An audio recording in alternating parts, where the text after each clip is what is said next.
In today's bonus episode, we're pleased to present the full audio recording of a timeless devotional work,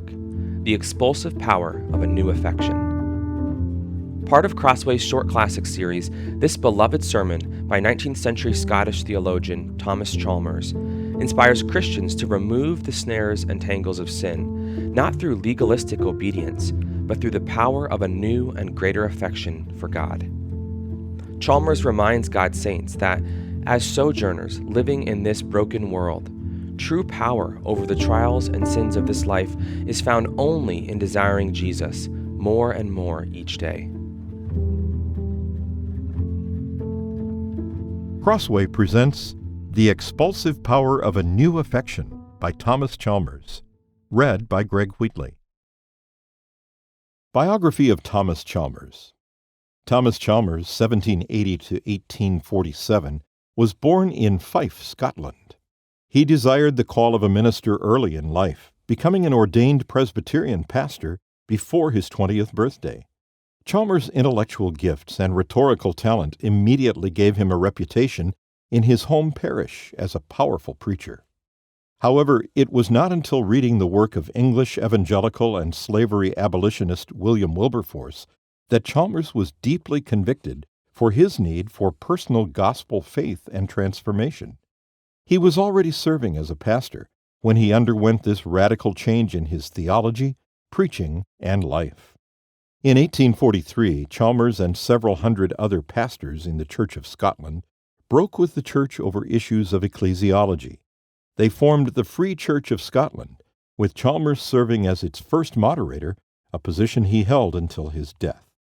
Though Chalmers was a brilliant scholar, he was the chair of moral philosophy at the University of St. Andrews for 5 years and was eventually named a Fellow of the Royal Society of Edinburgh. His writing and preaching reflect most deeply an urgent desire for Christians to experience Christ's transformative power in all of life. He adamantly rejected the formalistic, unsupernatural theology of modernism that held sway with many in his time. He was a champion of the poor and actively engaged politics in the cause of poverty relief. Much like his contemporaries, Wilberforce and John Newton, Chalmers embraced a holistic view of the Christian life, exhorting believers to joyfully and sacrificially live out the life-changing implications of the gospel. The expulsive power of a new affection. Love not the world, neither the things that are in the world. If any man love the world, the love of the Father is not in him. 1 John 2:15. There are two ways in which a practical moralist may attempt to displace from the human heart its love of the world, either by a demonstration of the world's vanity, so as that the heart shall be prevailed upon simply to withdraw its regards from an object that is not worthy of it, or by setting forth another object, even God, as more worthy of its attachment, so as that the heart shall be prevailed upon not to resign an old affection which shall have nothing to succeed it, but to exchange an old affection for a new one. My purpose is to show that from the constitution of our nature, the former method is altogether incompetent and ineffectual, and that the latter method will alone suffice for the rescue and recovery of the heart from the wrong affection that domineers over it. After having accomplished this purpose, I shall attempt a few practical observations. Love may be regarded in two different conditions. The first is when its object is at a distance, and then it becomes love in a state of desire. The second is when its object is in possession, and then it becomes love in a state of indulgence.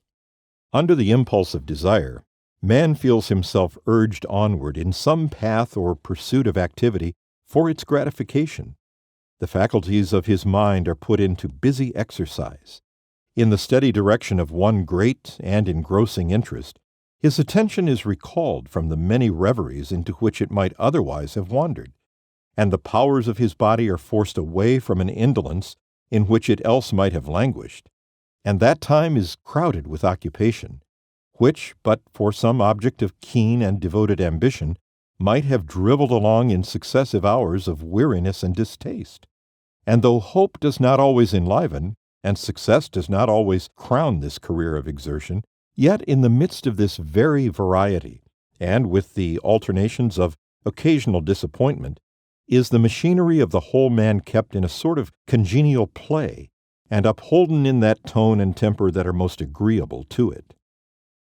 Insomuch that if, through the extirpation of that desire that forms the originating principle of all this movement, the machinery were to stop, and to receive no impulse from another desire substituted in its place, the man would be left with all his propensities to action in a state of most painful and unnatural abandonment. A sensitive being suffers, and is in violence, if, after having thoroughly rested from his fatigue or been relieved from his pain, he continues in possession of powers without any excitement to these powers. If he possesses a capacity of desire without having an object of desire,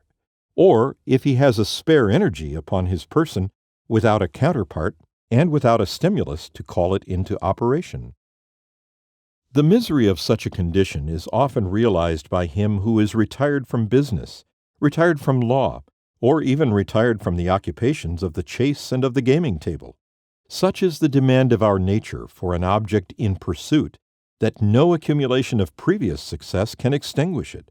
and thus it is that the most prosperous merchant and the most victorious general and the most fortunate gamester, when the labor of their respective vocations has come to a close, are often found to languish in the midst of all their acquisitions, as if out of their kindred and rejoicing element. It is quite in vain, with such a constitutional appetite for employment in man, to attempt cutting away from him the spring or the principle of one employment without providing him with another. The whole heart and habit will rise in resistance against such an undertaking. The else unoccupied female who spends the hours of every evening at some play of hazard knows as well as you that the pecuniary gain or the honorable triumph of a successful contest are altogether paltry. It is not such a demonstration of vanity as this that will force her away from her dear and delightful occupation. The habit cannot be so displaced as to leave nothing but a negative and cheerless vacancy behind it, though it may so be supplanted as to be followed up by another habit of employment to which the power of some new affection has constrained her. It is willingly suspended, for example, on any single evening, should the time that wont to be allotted to gaining require to be spent on the preparations of an approaching assembly. The ascendant power of a second affection will do what no exposition, however forcible, of the folly and worthlessness of the first ever could effectuate. And it is the same in the great world. We shall never be able to arrest any of its leading pursuits by a naked demonstration of their vanity. It is quite in vain to think of stopping one of these pursuits in any way else but by stimulating to another. In attempting to bring a worldly man intent and busied with the prosecution of his objects to a dead stand, we have not merely to encounter the charm that he annexes to these objects, but we have to encounter the pleasure that he feels in the very prosecution of them.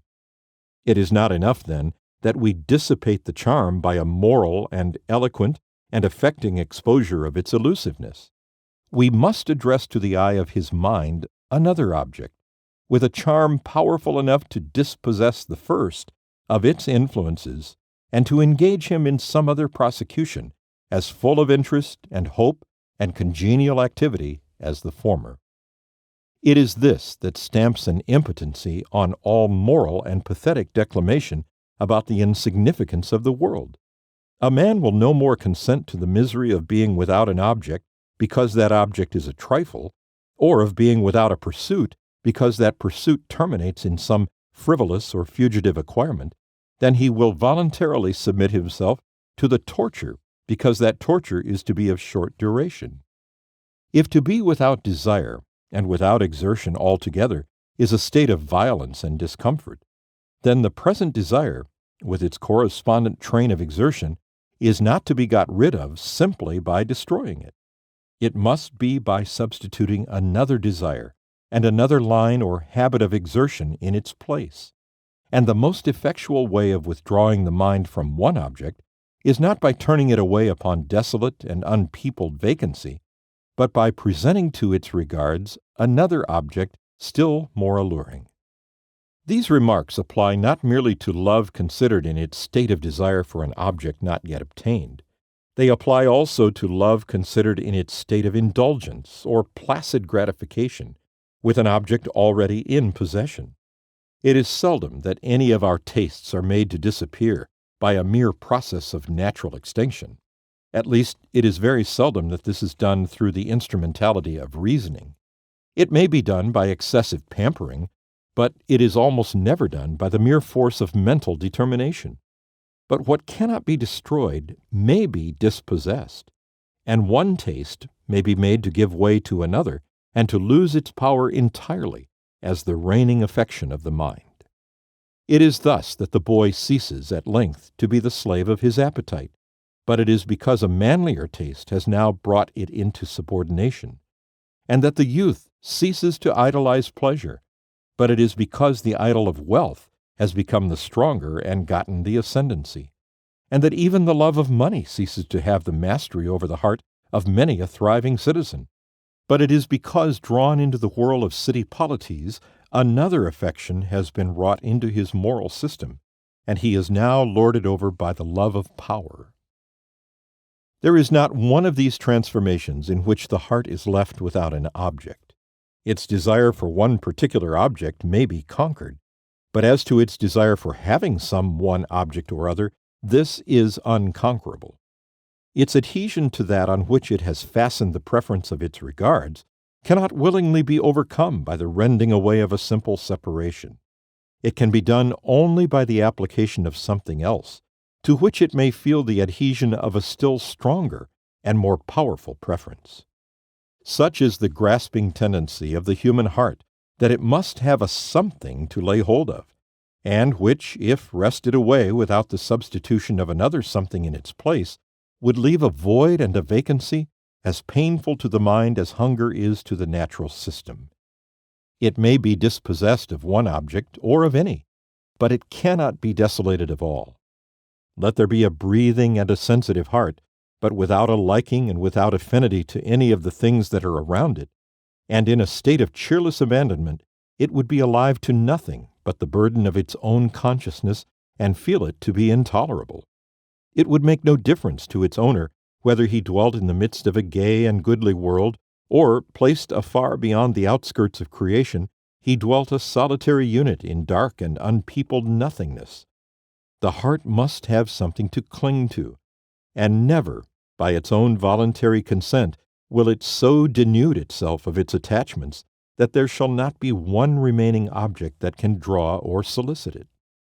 The misery of a heart thus bereft of all relish for that which wont to minister enjoyment is strikingly exemplified in those who, satiated with indulgence, have been so belabored, as it were, with the variety and the poignancy of the pleasurable sensations they have experienced, that they are at length fatigued out of all capacity for sensation whatever.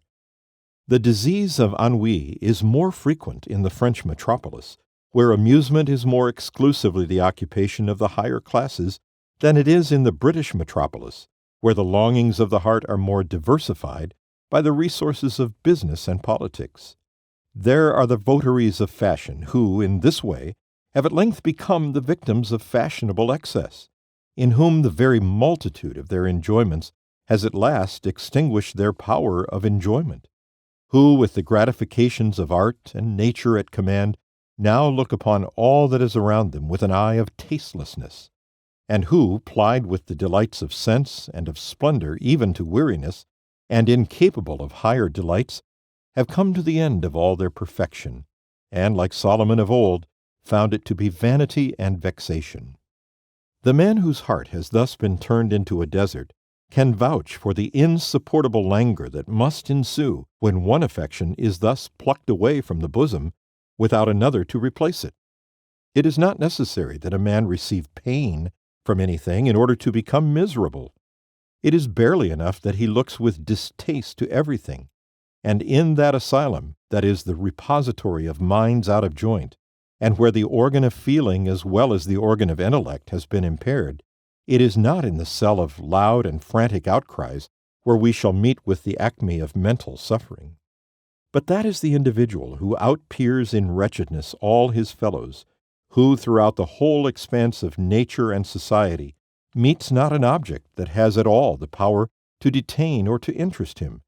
who neither in earth beneath nor in heaven above knows of a single charm to which his heart can send forth one desirous or responding movement, to whom the world, in his eye a vast and empty desolation, has left him nothing but his own consciousness to feed upon, dead to all that is without him, and alive to nothing but to the load of his own torpid and useless existence. It will now be seen, perhaps, why it is that the heart keeps by its present affections with so much tenacity, when the attempt is to do them away by a mere process of extirpation. It will not consent to be so desolated. The strong man, whose dwelling place is there, may be compelled to give way to another occupier, but unless another stronger than he has power to dispossess and to succeed him, he will keep his present lodgment inviolable. The heart would revolt against its own emptiness. It could not bear to be so left in a state of waste and cheerless insipidity. The moralist who tries such a process of dispossession as this upon the heart is thwarted at every step by the recoil of its own mechanism.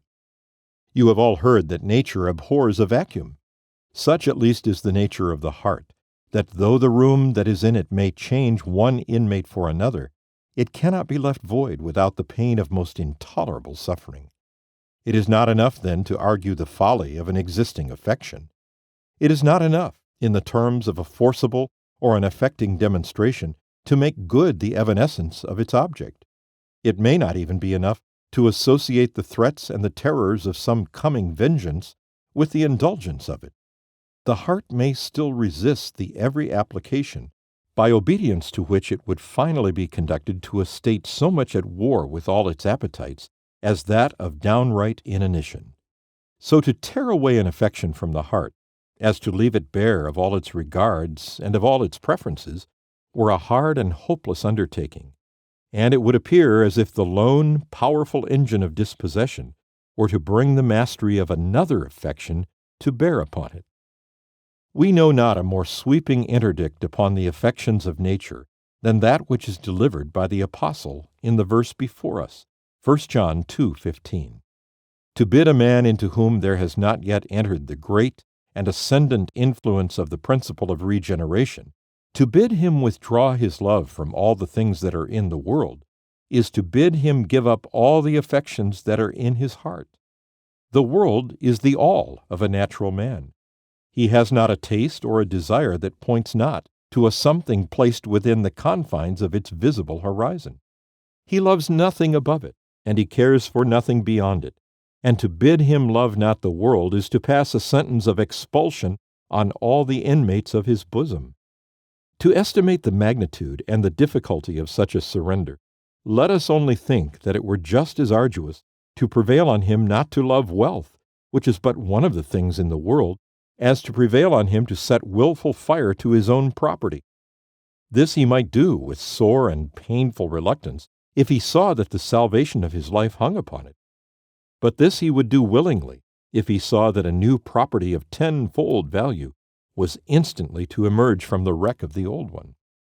In this case, there is something more than the mere displacement of an affection. There is the overbearing of one affection by another. But to desolate his heart of all love for the things of the world without the substitution of any love in its place, were to him a process of as unnatural violence as to destroy all the things that he has in the world, and give him nothing in their room.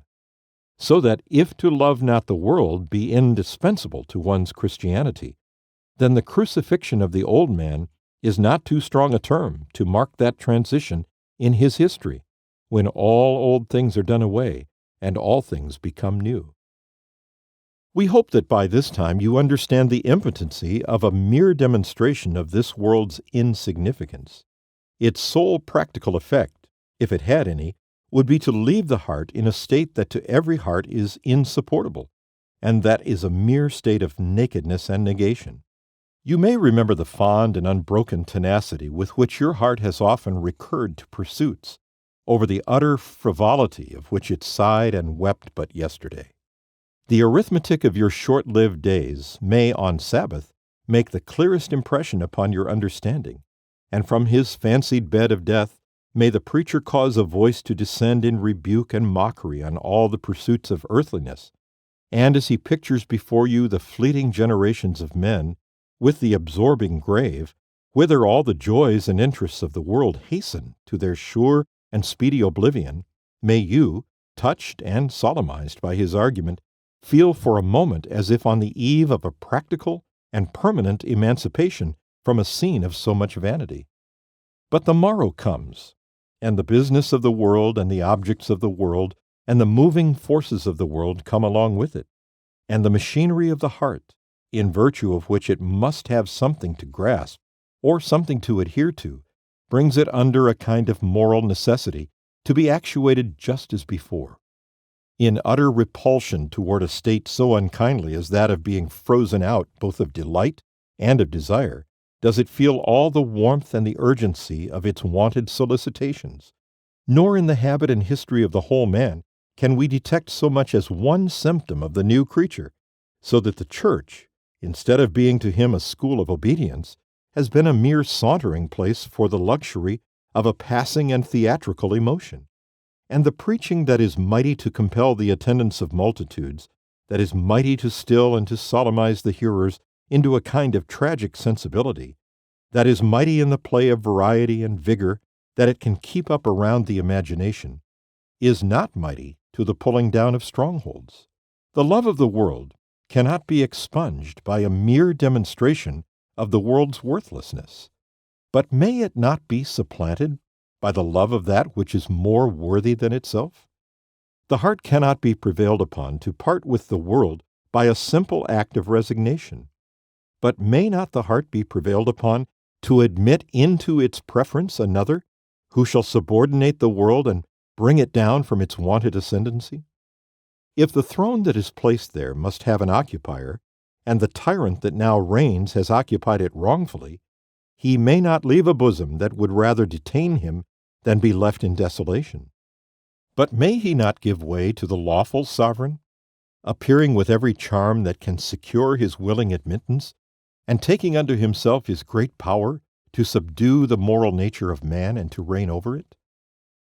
In a word, if the way to disengage the heart from the positive love of one great and ascendant object is to fasten it in positive love to another, then it is not by exposing the worthlessness of the former, but by addressing to the mental eye the worth and excellence of the latter, that all old things are to be done away, and all things are to become new. To obliterate all our present affections by simply expunging them, and so as to leave the seat of them unoccupied, would be to destroy the old character, and to substitute no new character in its place. But when they take their departure upon the ingress of other visitors, when they resign their sway to the power and the predominance of new affections, when, abandoning the heart to solitude, they merely give place to a successor who turns it into as busy a residence of desire and interest and expectation as before, there is nothing in all this to thwart or to overbear any of the laws of our sentient nature. And we see how, in fullest accordance with the mechanism of the heart, a great moral revolution may be made to take place upon it. This, we trust, will explain the operation of that charm that accompanies the effectual preaching of the gospel. The love of God and the love of the world are two affections, not merely in a state of rivalship, but in a state of enmity, and that so irreconcilable that they cannot dwell together in the same bosom. We have already affirmed how impossible it were for the heart, by any innate elasticity of its own, to cast the world away from it and thus reduce itself to a wilderness. The heart is not so constituted, and the only way to dispossess it of an old affection is by the expulsive power of a new one. Nothing can exceed the magnitude of the required change in a man's character, when bidden as he is in the New Testament to love not the world, no, nor any of the things that are in the world, for this so comprehends all that is dear to him in existence as to be equivalent to a command of self-annihilation. But the same revelation that dictates so mighty an obedience places within our reach as mighty an instrument of obedience. It brings for admittance to the very door of our heart an affection that, once seated upon its throne, will either subordinate every previous inmate or bid it away.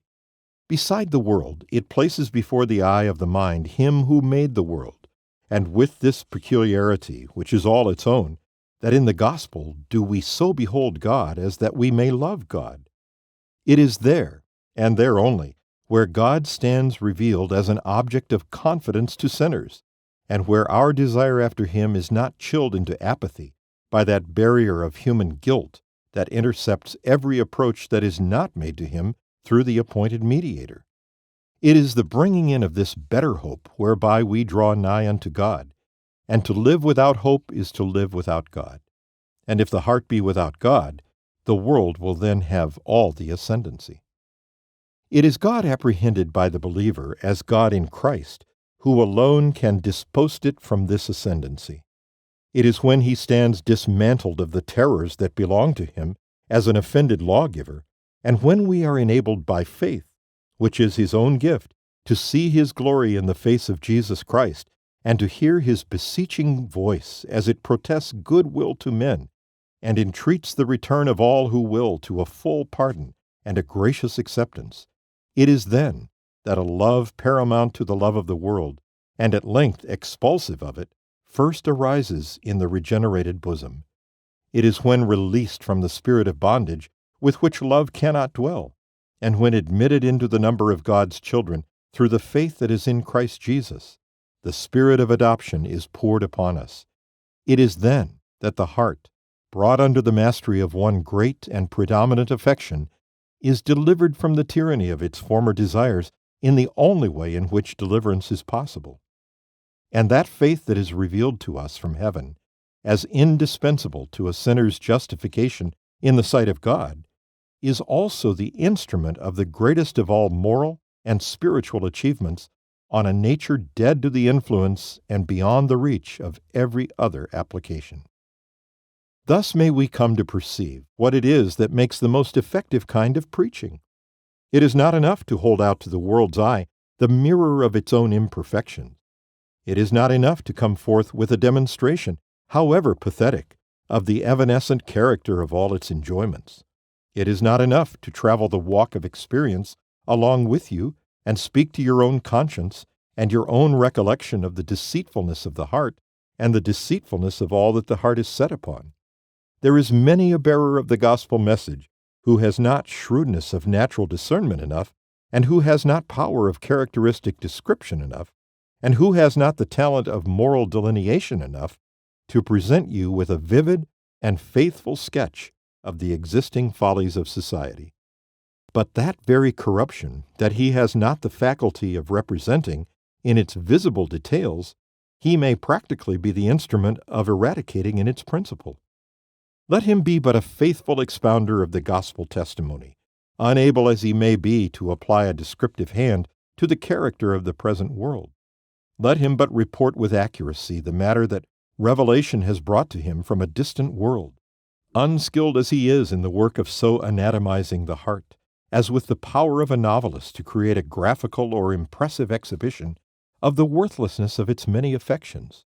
Let him only deal in those mysteries of peculiar doctrine on which the best of novelists have thrown the wantonness of their derision. He may not be able, with the eye of shrewd and satirical observation, to expose to the ready recognition of his hearers the desires of worldliness, but with the tidings of the gospel in commission, he may wield the only engine that can extirpate them. He cannot do what some have done, when, as if by the hand of a magician, they have brought out to view, from the hidden recesses of our nature, the foibles and lurking appetites that belong to it. But he has a truth in his possession, which into whatever heart it enters, will, like the rod of Aaron, swallow up them all. And unqualified as he may be to describe the old man in all the nicer shading of his natural and constitutional varieties, with him is deposited that ascendant influence under which the leading tastes and tendencies of the old man are destroyed, and he becomes a new creature in Jesus Christ our Lord. Let us not cease then to ply the only instrument of powerful and positive operation to do away from you the love of the world. let us try every legitimate method of finding access to your hearts for the love of Him who is greater than the world. For this purpose, let us, if possible, clear away that shroud of unbelief that so hides and darkens the face of the Deity. Let us insist on His claims to your affection, and whether in the shape of gratitude or in the shape of esteem, let us never cease to affirm that in the whole of that wondrous economy, the purpose of which is to reclaim a sinful world unto Himself, He, the God of love, so sets Himself forth in characters of endearment that naught but faith and naught but understanding are wanting on your part to call forth the love of your hearts back again. And here let us advert to the incredulity of a worldly man. When he brings his own sound and secular experience to bear upon the high doctrines of Christianity, when he looks on regeneration as a thing impossible, when feeling as he does the obstinacies of his own heart on the side of things present, and casting an intelligent eye, much exercised perhaps in the observation of human life, on the equal obstinacies of all who are around him, he pronounces this whole matter about the crucifixion of the old man and the resurrection of a new man in his place to be in downright opposition to all that is known and witnessed of the real nature of humanity. We think that we have seen such men, who, firmly trenched in their own vigorous and homebred sagacity, and shrewdly regardful of all that passes before them through the week and upon the scenes of ordinary business, look on that transition of the heart by which it gradually dies unto time and awakens in all the life of a new-felt and ever-growing desire toward God as a mere Sabbath speculation, and who thus, with all their attention engrossed upon the concerns of earthliness, continue unmoved to the end of their days amongst the feelings and the appetites and the pursuits of earthliness. If the thought of death, and another state of being after it, comes across them at all,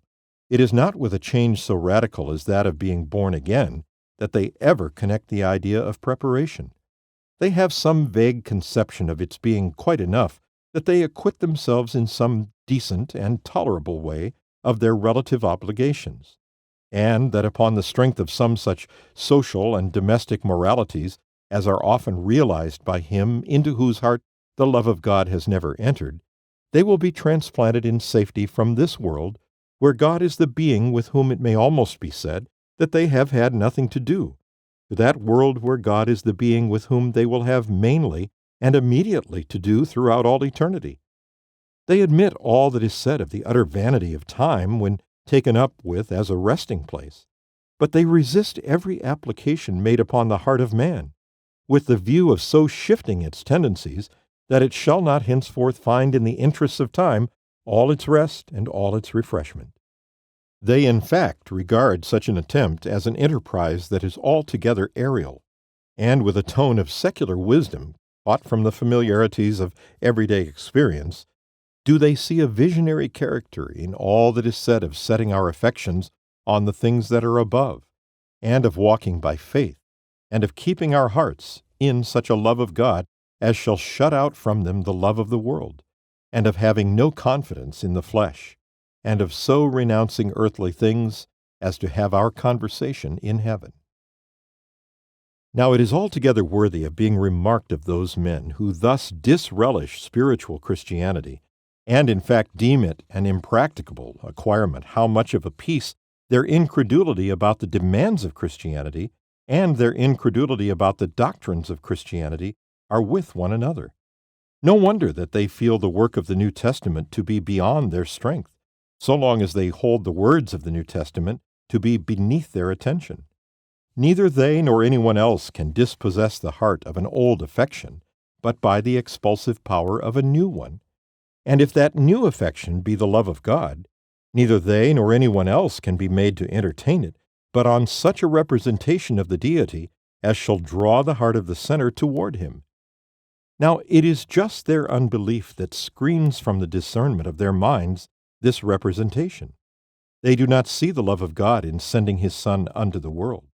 They do not see the expression of His tenderness to men in sparing Him not, but giving Him up unto the death for us all. They do not see the sufficiency of the atonement or the sufferings that were endured by him who bore the burden that sinners should have borne.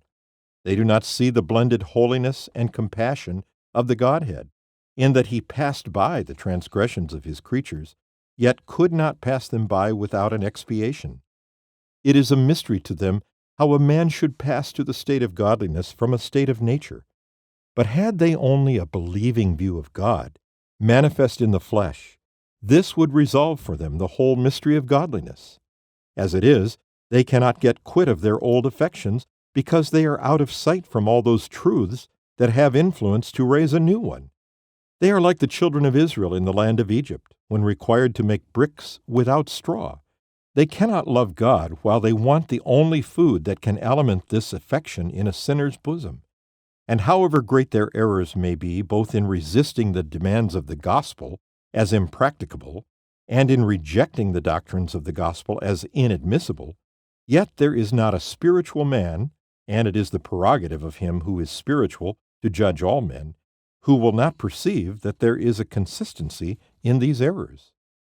But if there be a consistency in the errors, in like manner is there a consistency in the truths that are opposite to them. The man who believes in the peculiar doctrines will readily bow to the peculiar demands of Christianity. When he is told to love God supremely, this may startle another, but it will not startle him to whom God has been revealed in peace and in pardon and in all the freeness of an offered reconciliation. When told to shut out the world from his heart, this may be impossible with him who has nothing to replace it, but not impossible with him who has found in God a sure and a satisfying portion. When told to withdraw his affections from the things that are beneath, this were laying on an order of self-extinction upon the man who knows not another quarter in the whole sphere of his contemplation to which he could transfer them, but it were not grievous to him whose view has been opened up to the loveliness and glory of the things that are above, and can there find for every feeling of his soul a most ample and delighted occupation. When told to look not to the things that are seen and temporal, this were blotting out the light of all that is visible, from the prospect of him in whose eye there is a wall of partition between guilty nature and the joys of eternity. But he who believes that Christ hath broken down this wall finds a gathering radiance upon his soul, as he looks onward in faith to the things that are unseen and eternal. Tell a man to be holy, and how can he compass such a performance, when his alone fellowship with holiness is a fellowship of despair? It is the atonement of the cross, reconciling the holiness of the lawgiver with the safety of the offender, that hath opened the way for a sanctifying influence into the sinner's heart, and he can take a kindred impression from the character of God, now brought nigh, and now at peace with him. Separate the demand from the doctrine, and you have either a system of righteousness that is impracticable, or a barren orthodoxy. Bring the demand and the doctrine together, and the true disciple of Christ is able to do the one through the other, strengthening him. The motive is adequate to the movement, and the bidden obedience of the gospel is not beyond the measure of his strength, just because the doctrine of the gospel is not beyond the measure of his acceptance. The shield of faith and the hope of salvation, and the word of God and the girdle of truth, these are the armor that he has put on, and with these the battle is won, and the eminence is reached, and the man stands on the vantage ground of a new field and a new prospect. The effect is great, but the cause is equal to it, and stupendous as this moral resurrection to the precepts of Christianity undoubtedly is, there is an element of strength enough to give it being and continuance in the principles of Christianity. The object of the gospel is both to pacify the sinner's conscience and to purify his heart, and it is of importance to observe that what mars the one of these objects mars the other also. The best way of casting out an impure affection is to admit a pure one, and by the love of what is good, to expel the love of what is evil. Thus it is that the freer the gospel, the more sanctifying is the gospel, and the more it is received as a doctrine of grace, the more will it be felt as a doctrine according to godliness. This is one of the secrets of the Christian life, that the more a man holds of God as a pensioner, the greater is the payment of service that he renders back again. On the tenure of "do this and live," a spirit of fearfulness is sure to enter, and the jealousies of a legal bargain chase away all confidence from the intercourse between God and man, and the creature, striving to be square and even with his Creator, is in fact pursuing all the while his own selfishness instead of God's glory. And with all the conformities that he labors to accomplish, the soul of obedience is not there. The mind is not subject to the law of God, nor indeed under such an economy ever can be. It is only when, as in the gospel, acceptance is bestowed as a present, without money and without price, that the security that man feels in God is placed beyond the reach of disturbance, or that he can repose in him as one friend reposes in another, or that any liberal and generous understanding can be established betwixt them, the one party rejoicing over the other to do him good, the other finding that the truest gladness of his heart lies in the impulse of a gratitude, by which it is awakened to the charms of a new moral existence. Salvation by grace, salvation by free grace, salvation not of works, but according to the mercy of God. Salvation on such a footing is not more indispensable to the deliverance of our persons from the hand of justice than it is to the deliverance of our hearts from the chill and the weight of ungodliness. Retain a single shred or fragment of legality with the gospel, and we raise a topic of distrust between man and God. We take away from the power of the gospel to melt and to conciliate. For this purpose, the freer it is, the better it is. That very peculiarity that so many dread as the germ of antinomianism is in fact the germ of a new spirit and a new inclination against it. Along with the light of a free gospel does there enter the love of the gospel, which, in proportion as we impair the freeness, we are sure to chase away. And never does the sinner find within himself so mighty a moral transformation as when, under the belief that he is saved by grace, he feels constrained thereby to offer his heart a devoted thing, and to deny ungodliness. To do any work in the best manner, we should make use of the fittest tools for it. And we trust that what has been said may serve in some degree for the practical guidance of those who would like to reach the great moral achievement of our text, but feel that the tendencies and desires of nature are too strong for them. We know of no other way by which to keep the love of the world out of our hearts than to keep in our hearts the love of God, and no other way by which to keep our hearts in the love of God than building ourselves up on our most holy faith. That denial of the world that is not possible to him that dissents from the gospel testimony is possible, even as all things are possible, to him that believeth. To try this without faith is to work without the right tool or the right instrument. But faith worketh by love, and the way of expelling from the heart the love that transgresseth the law is to admit into its receptacles the love that fulfilleth the law. Conceive a man to be standing on the margin of this green world, and that when he looked toward it he saw abundance smiling upon every field, and all the blessings that earth can afford scattered in profusion throughout every family, and the light of the sun sweetly resting upon all the pleasant habitations, and the joys of human companionship brightening many a happy circle of society. Conceive this to be the general character of the scene upon one side of his contemplation, and that on the other, beyond the verge of the godly planet on which he was situated, he could descry nothing but a dark and fathomless unknown. Think you that he would bid a voluntary adieu to all the brightness and all the beauty that were before him upon earth, and commit himself to the frightful solitude away from it? Would he leave its peopled dwelling places and become a solitary wanderer through the fields of non-entity? If space offered him nothing but a wilderness, would he for it abandon the homebred scenes of life and of cheerfulness that lay so near and exerted such a power of urgency to detain him? Would not he cling to the regions of sense and of life and of society, and shrinking away from the desolation that was beyond it, would not he be glad to keep his firm footing on the territory of this world, and to take shelter under the silver canopy that was stretched over it?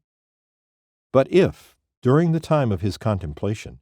some happy island of the blessed had floated by, and there had burst upon his senses the light of its surpassing glories and its sounds of sweeter melody,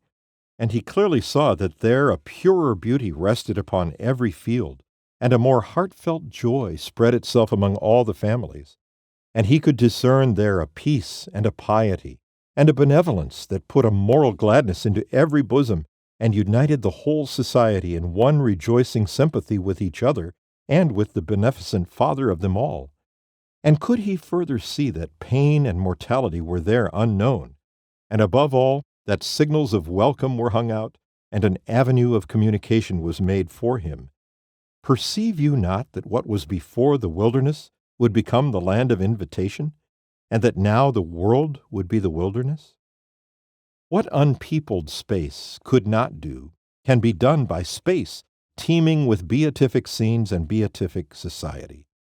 And let the existing tendencies of the heart be what they may to the scene that is near and visibly around us, still if another stood revealed to the prospect of man, either through the channel of faith or through the channel of his senses, then without violence done to the constitution of his moral nature, may he die unto the present world, and live to the lovelier world that stands in the distance away from it. This has been a production of Crossway, The Expulsive Power of a New Affection by Thomas Chalmers, read by Greg Wheatley. This audiobook was produced by Josh Kloss. The Expulsive Power of a New Affection is available in print from Crossway. This recording is copyright 2020 by Crossway.